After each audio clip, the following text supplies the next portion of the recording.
Welcome to the Deep Dive. Today, we're really getting into a key Premier League match from Tuesday, May 20th, 2025.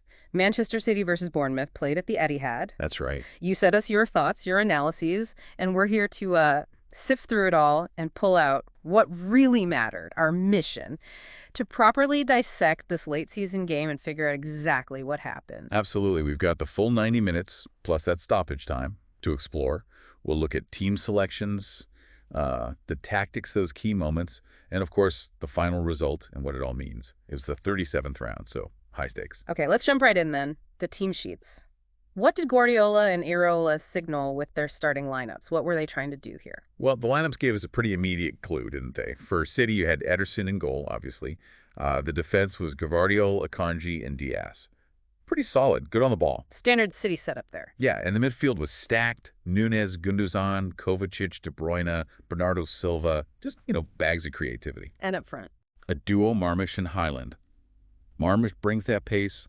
Holland, the focal point. The big talking point, though, was John Stones missing. Was it fitness? Tactical? We weren't sure. Interesting. Okay, and what about Bournemouth? Iraola's side. Right, Bournemouth went with Kepa in goal. Defense, Kirkez, Huijsen, and that's interesting, his last few games likely before that rumored Real Madrid move. Ah, yes, Huijsen. Yeah, alongside Zabarni and Araujo. And you had Adams, Cook, and Tavernier in midfield. Looked like they wanted to be compact, break quickly. And the attack. Kluivert, Semenyo, and Evan Olsen up top. Speed, directness. But, they were missing quite a few players. Matara, Christie, Scott, Unal, Sinistera. That definitely limited Iraola's options. Big names out for them. So the whistle blows. City take a 2-0 lead into halftime. Walk us through those first 45 minutes. What were the key events? Well, City pretty much dominated possession early on, as you'd expect. They had a couple of early chances, Kovacic and Nunes, but couldn't quite find the target. Right. But then, 14 minutes in, Marmish just unleashes one. Kovacic with the pass, and Marmoush maybe 30 yards out. An absolute rocket, a howitzer, some called it, top corner. Just brilliant. Wow, unstoppable. But Bournemouth didn't just fold after that, did they? No, not at all. They actually responded pretty well. Came very close, actually. Evan Olsen hit the post after Ederson made a save from Kluivert. A real warning sign for City. Close call. Then, maybe 25 minutes in, something truly bizarre. De Bruyne. Marmish sets him up, square ball, close range, and he hits the bar. De Bruyne? Seriously? You just don't expect that from him. Yeah. Point blank range, you could almost hear the collective gasp. A real collector's item, that miss. But City kept pushing, got the second goal eventually. They did. 38th minute was a nicely worked goal, too. Started with Nunes cutting it back, bit of a scramble, but Kovacic kept it alive, found Gundala. Clever play. Exactly. Gundala, and with that vision he has, just lays it off perfectly for Bernardo Silva. Simple finish, 2-0. Bournemouth had a late chance. Kluivert volleyed over, but City were definitely comfortable at the break. And Kovacic in that first half, he really stood out, didn't he? The stats tell a story. Oh, absolutely. He was like the engine room for City. Most touches, most passes completed, best accuracy, most passes into that final third, plus the assist for the opener. And defensively, too. Yep. One is duels, tackles, and interceptions. I mean, especially after some talk about City's midfield post-FA Cup final, this was Kovacic showing his class. The XG backed it up, too. City 1.33, Bournemouth 0.65. City creating the better chances. Right. XG giving us that quality measure. Okay, let's move to the second half. Things got a lot more dramatic. Final score 3-1 to City, but that doesn't tell the whole story. Not at all. The second half started with a change for Bournemouth lineup. Brooks came on for Kluivert, maybe looking for a spark. Trying something different. Yeah. Evan Olsen had an early header just off target. Then there were a few half chances both ways. Holland, Marmoush for City, Semenyo, Brooks for Bournemouth. Lots of blocked shots. Efforts wide, nothing clear-cut initially. Until the red card started flying. Let's get into Kovacic's dismissal first. What happened there? Right, 67th minute. Kovacic gets a straight red. Gvardiol played a slightly loose back pass. Evan Olsen pounced on it, clean through on goal. Oh, dear. And Kovacic just pulls him back, just outside the area. Clear denial of a goal-scoring opportunity. The ref really had no other option. Straight red. And that was his first ever in the Premier League. Yep, in over 200 appearances. Quite something. Shows how unusual it was. And things got a bit heated after that. Yeah, Anderson got booked for dissent. City weren't happy, obviously. Guardiola reacted quickly, took off De Bruyne, brought on Nico Gonzalez to shore things up. De Bruyne coming off, potentially his last game at the Etihad. Some were speculating. It did feel significant, that applause he got. You wonder, don't you? Bournemouth also made a change. Smith on for Araujo, who was already booked. But Bournemouth's man advantage didn't last long, did it? Another twist. No, just 6 minutes later, 73rd minute, Luzca gets a straight red for Bournemouth. It was a studs-up challenge on Nico Gonzalez. You're the halfway line. Look high, dangerous. Maybe got a touch on the ball first, but the follow-through. The ref didn't hesitate. So 10 versus 10. Exactly. Suddenly, level playing field again.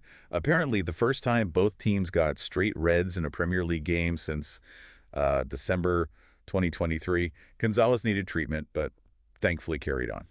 Remarkable turn of events. So even with 10 men for that spell, City managed to add another goal late on. They did. Yeah. Showed their quality, really. Bournemouth brought on Jevison and Solé, trying to find something. But then, 89th minute, Nico Gonzalez scores his first Premier League goal. How did that come about? It was a lovely move. Nunez played a little 1-2 and chipped this great pass over the defense for Gonzalez. He controlled it well, cut inside Smith, and just curled it into the top corner. Fantastic finish, 3-0. Great moment for the young player. And we also saw a really significant return for City, didn't we? Rodri. Huge moment. 83rd minute, Rodri comes on for Haaland. He'd been out for, 240 days? A long time. A massive boost for City heading into the final games. He's so crucial for them. Just before that, Tavernier got booked for dissent after handball. Bournemouth did get one back, though. The consolation. Yeah, deep into stoppage time, 6th minute. Daniel Jevison scored for Bournemouth. And right at the end, City brought on Doku for Gundogan and Grealish for Silva. Again, with Grealish, maybe another potential farewell wave. You do wonder. So, a really eventful second half. Let's break down some key talking points. Kovacic's red card. How did that force City to adapt? Well, it definitely changed things. Kovacic was running the show, connecting defense and attack. Losing him meant City had to be a bit more pragmatic. Bringing on Gonzalez for De Bruyne was about keeping that midfield shape, that work rate, even if it sacrificed a bit of creativity. And they had to manage that period being a man down? For those few minutes, Yeah. they had to be more disciplined, maybe rely more on counters. But then Cook's red card canceled it out, didn't it? After that, even with 10, City's experience showed they managed the game well. And what about Bournemouth? How did they try to use that temporary advantage, and why couldn't they make it count? They tried to spread the play, use the width, get players forward into the space Kovacic left, Yeah. but they just seemed to lack that killer pass, that clinical finish. Maybe those missing players hurt them there. Could well be. They didn't really test Ederson enough during that period, and once he went to 10v10, well, breaking down City, even a man short, is a tough ask for anyone. Now, Rodri's return, just how important is that for City at this stage? Oh, it's immense. Rodri is fundamental. His positioning, winning the ball back, his calmness. He just holds everything together in midfield. Having him back for the final push, potentially Champions League games too. Yeah. It's a huge lift for Guardiola. Gives them that control back. Absolutely. And let's zoom out a bit. Bournemouth were in decent form. City just lost the cup final. Did that background influence this game, do you think? Good point. Bournemouth had been solid, especially away. Maybe that Villa loss shook them slightly. For City, losing the cup final meant this game became even bigger. No trophies yet for Pep since 2016-17. The pressure was on to bounce back, secure that top 4 spot. And City's Tuesday record at home? Yeah, that's another factor. They're incredibly strong at the Etihad on Tuesdays. Yeah. That probably gives them a psychological edge, too. So, the final score. Manchester City 3, Bournemouth 1. What does this win actually mean for City in the league standings? It's vital. Absolutely vital. Worth it. 3 massive points. Depending on other results, it pushes them firmly, probably into 3rd, strengthens their grip massively on a Champions League spot for next season. With just 1 game left, it gives them breathing room. Huge result. Yeah. So yeah, while that 3-1 score looks fairly straightforward on paper, the match itself was anything but. Those red cards really threw a spanner in the works, added so much drama. Absolutely. You could really feel the tension, couldn't you? The pressure of the late season. So you've now got the full picture of this City-Bournemouth game, the tactics, the key moments, the goals, the dismissals, even those potential goodbyes. Yeah, this deep dive really shows there's always more than just the scoreline. What? You see the strategies, individual flashes, and just how unpredictable football can be. We really hope this detailed breakdown has given you, our listener, a much richer understanding of the match. What stood out most to you listening back? Any lingering questions about the tactics or what this result really means down the line?